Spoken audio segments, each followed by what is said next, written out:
नमस्कार, मैं doctor Vijay Kumar Sinha, director nephrology and kidney transplant at Jaypee hospital Noida. मैं आप लोगों को बताना चाहूँगा कि हम अपनी किडनी को स्वस्थ कैसे रख सकते हैं। किडनी हमारे शरीर के महत्वपूर्ण अंगों में से एक है। यह हमारे शरीर में एक फिल्टर या छन्नी की तरह काम करती है। हम जो भी खाना खाते हैं उसमें पोषक तत्वों के साथ साथ कुछ हानिकारक तत्व भी होते हैं। किडनी हमारे ब्लड से उन हानिकारक तत्वों को छानकर अलग करती है और यूरिन के माध्यम से शरीर से बाहर निकालने का कार्य करती है। इसके अलावा किडनी शरीर में पीएच, सोडियम और पोटेशियम के स्तर को भी कंट्रोल करती है। किडनी ऐसे हार्मोन्स को भी रिलीज करती है जो हमारे ब्लड प्रेशर को कंट्रोल करती है और साथ ही साथ आरबीसी यानी रेड ब्लड सेल के प्रोडक्शन में सहायक होती है। सीधी और सरल भाषा में समझें तो किडनी हमारी लाइफलाइन के लिए बहुत महत्वपूर्ण है। जरा सोचिए, अगर किडनी में किसी प्रकार की समस्या आ जाए तो हमारे शरीर में इसका कितना गंभीर असर हो सकता है। स्वास्थ्य विशेषज्ञों के अनुसार मौजूदा समय में दुनिया की बड़ी आबादी किडनी के रोगों से पीड़ित है और उससे भी बड़ी बात यह है कि ज़्यादातर लोगों को इसके बारे में पता ही नहीं है। अपने इस एपिसोड के जरिए आज हम किडनी से जुड़ी उन तमाम बातों को आपसे साझा करेंगे जो आपके लिए बहुत महत्वपूर्ण है। हमारे शरीर में दो किडनियाँ होती हैं। इन दोनों किडनियों का काम जो है शरीर की गंदगी को बाहर निकालना है। इसको फिल्ट्रेशन कहते हैं। हमारा हमारी किडनियाँ हमारे स्पाइन के दोनों साइड में होती हैं और लगभग किडनियों का साइज हमारी मुट्ठी के बराबर होता है, एक किडनी का साइज। फिल्ट्रेशन से कई तरह के टॉक्सिन्स जो बॉडी में हमारे मेटाबॉलिक प्रोडक्ट्स के रूप में बनते हैं, जैसे यूरिया, क्रिएटिनिन, ज़्यादा मात्रा में नमक का प्रेजेंट होना, पोटाशियम या फिर और कई तरह की जो चीज़ें बॉडी में तैयार होती हैं, फास्फोरस, कैल्शियम, इन सब का बैलेंस किडनी बनाती है। अगर ये ज़्यादा है तो उसको निकालने में मदद करती है, कम है तो उसको जनरेट करने या बचाने में मदद करती है। किडनी कई तरह के हार्मोन्स भी बनाती है, जैसे इरिथ्रोपोइटिन। इरिथ्रोपोइटिन का मेजर काम है हमारे ब्लड का प्रोडक्शन। इसलिए देखा जाता है कि किडनी फेलियर के पेशेंट्स में खून की कमी हो जाती है। किडनी हमारे ब्लड प्रेशर के रेगुलेशन को भी ध्यान में रखता है। उसके अंदर से एक हार्मोन निकलता है, उसको बोलते हैं रेनिन। रेनिन जो है हमारा ब्लड प्रेशर बढ़ाता है। तो अगर किडनी फेल होता है तो रेनिन का लेवल बढ़ जाता है, जिससे हमें ब्लड प्रेशर बढ़ने लगता है। किडनी कैल्शियम को और फास्फोरस को मेटाबोलाइज करने में मदद करता है, क्योंकि किडनी के अंदर में जो हमारा विटामिन डी है वो एक्टिवेट होता है और उससे जो ये एक्टिव विटामिन डी है वही हमारी बोन्स को मजबूत बनाने में मदद करता है। ज़्यादातर ये देखा गया है कि अगर बच्चों में किडनी की प्रॉब्लम हो तो उनको रिकेट्स जैसी शिकायत हो सकती है। तो इसलिए किडनी एक बहुत ही महत्वपूर्ण अंग है हमारी बॉडी का और हमें इसका ख्याल रखना निश्चित ही चाहिए। अदरवाइज हमारे जीवन के कई सारे प्रॉब्लम्स किडनी की समस्याओं के साथ जुड़ जाए। किडनी की समस्या मोस्टली साइलेंट होती है। किडनी के प्रॉब्लम्स बाहर दिखते नहीं जब तक कि किडनी में काफ़ी फेल्योर ना हो जाए। फिर भी कुछ सिम्टम्स हैं, अगर जिनको हम समझ लें तो हम शायद अर्ली डिटेक्शन कर पाएंगे। जैसे blood pressure in a young individual can be because of the kidney problem, या फिर पैरों में सूजा ना जाना, पेशाब कमी होना, पेशाब बार बार आना, रात में पेशाब के लिए बार बार उठना, बैक पेन होना, बोन पेन्स, खून की कमी, ये सारे लक्षण किडनी की समस्याओं में हो सकते हैं। तभी भी अगर आपको किडनी की समस्या या इस तरह के लक्षण दिख रहे हैं तो आपको अपने किडनी के टेस्ट ज़रूर करने चाहिए। देखिए, आज डायबिटीज़ और हाई ब्लड प्रेशर की शिकायतें इतनी बढ़ रही हैं, इसके साथ किडनी स्टोन डिजीज़ और बाकी अन्य कारणों से किडनी की प्रॉब्लम काफ़ी बढ़ गई है। लगभग 1 बिलियन में 1% को अंततः डायलिसिस की ज़रूरत पड़ती है इस देश में। इस तरह से डायलिसिस के नंबर्स काफ़ी बढ़ गए हैं, किडनी पेशेंट्स के नंबर काफ़ी बढ़ गए हैं और ट्रांसप्लांट कराने वाले पेशेंट के नंबर्स भी काफ़ी बढ़े हैं। पर इन सब के बावजूद ट्रांसप्लांट डोनर्स की एबिलिटी में काफ़ी कमी है। इस चीज़ को ध्यान रखते हुए प्रथम जो हम लोगों का कर्तव्य है कि हम अपनी किडनी को बचा के रख सकें। जिन लोगों को डायबिटीज़ है वो अपनी डायबिटीज़ का इलाज रेगुलर बेसिस पे करें, डॉक्टर को रेगुलर मिलें, केवल दवाइयाँ ओवर द काउंटर लेकर के मत खाइए। HbA1c का टारगेट 6.5 to 7 के बीच में होना चाहिए। ब्लड शुगर फास्टिंग 80 to 120 के बीच में और पोस्ट प्रांडियल 140 to 170 के बीच में टारगेट लेके चलिए। अगर इस तरह के टारगेट्स आपके अचीव होते हैं तभी डायबिटीज़ के कॉम्प्लिकेशंस रुक पाएंगे। केवल मेडिसिन लेते रहने से अनकंट्रोल्ड डायबिटीज़ कंसिक्वेंसेस जो है वो आपको हो जाएंगे।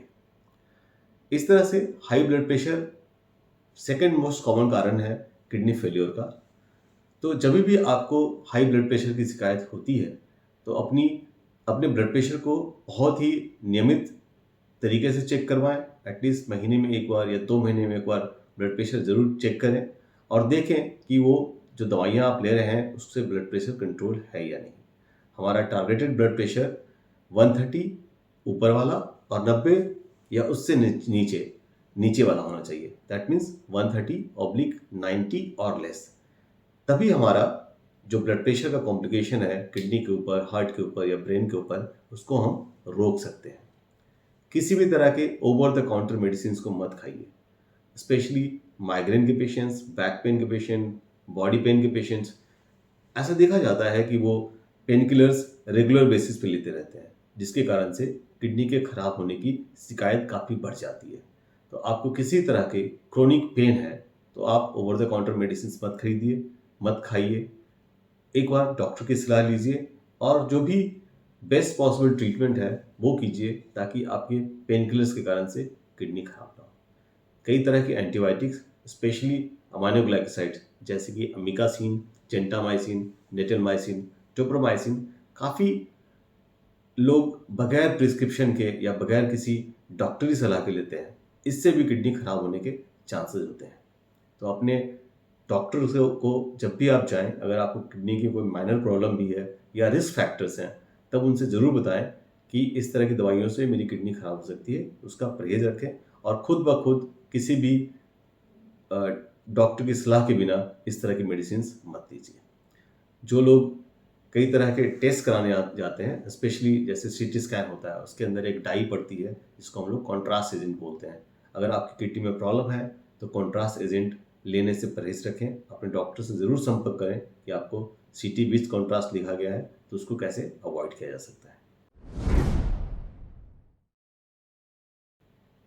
पानी पीना बहुत ही ज़रूरी है किडनीज के लिए। 8 से 10 ग्लास पानी का रोज़ दिन सेवन करें।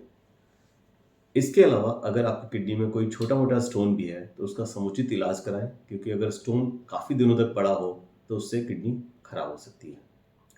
रेगुलर फिजिकल एक्टिविटी ज़रूर करें, जैसे 45 मिनट्स का वॉक या किसी तरह के aerobic exercises at least 5 days per week करें। कोशिश करें कि अगर आप ओबीज हैं तो अपना बॉडी वेट, बीएमआई उसको कंट्रोल करने की कोशिश करें। बीएमआई टारगेट करें लेस देन 25, क्योंकि हाई बीएमआई के लोगों में देखा गया है कि उनको डायबिटीज़ भी हो सकता है, ब्लड प्रेशर भी हो सकता है, बाकी शिकायतें भी होती हैं और साथ साथ किडनी फेलियर भी हो सकता है। इन सब चीज़ों का अगर हम रेगुलर बेसिस पे फॉलो करेंगे तो हम अपने किडनी को खराब होने से बचा सकते हैं। स्मोकिंग अवॉइड करनी है, अल्कोहल अवॉइड करना है और किसी भी समस्या के लिए ओवर द काउंटर मेडिसिन नहीं खानी है। डॉक्टर की सलाह के बगैर आपको किसी तरह का दवा नहीं लेना है। जिन लोगों को भी हाई रिस्क फैक्टर्स है उनको एटलीस्ट वंस इन ईयर या तो किसी अच्छे फिजिशियन से या किसी किडनी स्पेशलिस्ट से ज़रूर दिखाना है। KFT का टेस्ट करना है, यूरिन का टेस्ट कराना है कि किस तरह की प्रोटीन का लीकेज या RBC का लीकेज तो नहीं हो रहा है, और उसको ठीक करने से हम किडनी फेलियर के चांसेस को रोक सकते हैं। अगर हम इन सब सिंपल टिप्स को अपनाएंगे तो हम एक हेल्दी लाइफ भी जी सकेंगे और किडनी फेलियर को भी रोक सकेंगे। किडनी की समस्या में डाइटरी मॉडिफिकेशंस और लाइफस्टाइल चेंजेस का काफ़ी बड़ा रोल है। आज हम काफ़ी ज़्यादा जंक फूड लेते हैं, तो सबसे पहले तो मैं अपने यूथ को या जो भी हमारा वीडियो देख रहे हैं उनको ये कहूँगा कि जंक फूड जितना हो सके उतना अवॉइड कीजिए। Go for a healthy normal diet. High protein diet या जिम में जो लोग जा रहे हैं वो प्रोटीन सप्लीमेंट्स लेते हैं, वो अवॉइड करें। 8 से 10 ग्लास का पानी पीना निहायत ही ज़रूरी है, वो ज़रूर लें। सॉल्ट इंटेक कम रखें।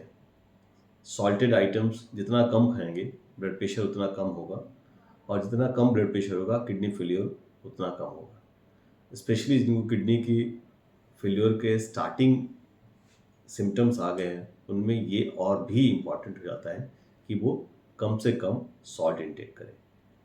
जिनको किडनी की प्रॉब्लम्स ऑलरेडी चल रही है और पोटाशियम उनका हायर रेंज में रहता है, उन लोगों को सिट्रस फ्रूट अवॉइड करना चाहिए, ग्रीन लीफी वेजिटेबल्स अवॉइड करना चाहिए।